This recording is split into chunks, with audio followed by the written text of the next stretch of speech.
Show you how to connect your Beats Fit Pro directly to your iPhone. So very simple here. So first thing is you just have to make sure that both of the buds are in here and make sure that they're in there properly, okay? And now you just want to go ahead and close it. And now you want to go ahead and open it, okay? And as soon as you open it, it should start blinking white, okay? That means it's in pairing mode, and you can see that it found my iPhone right here. So I can just go ahead and connect from right here. And then once I connect, you can see the battery percentage on the earbuds as well as how much is on the case. Okay, now let me just go ahead and disconnect. So let me tap on the settings here, and then I'm going to go to Bluetooth here, and then my Beats Fit Pro, you can see it's connected here.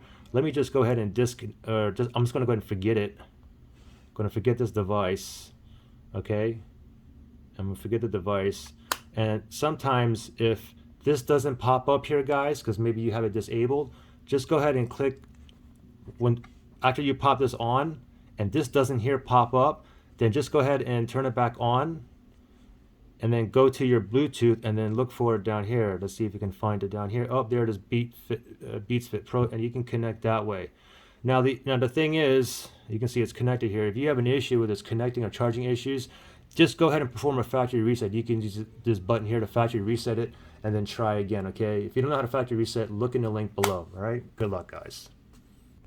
And again, while you're connected, you can tap on that little eye and you can see the battery percentage of the earbuds in the case there, and you can read through this down here as well. And the very bottom, you can disconnect or forget, all right? Here you guys go.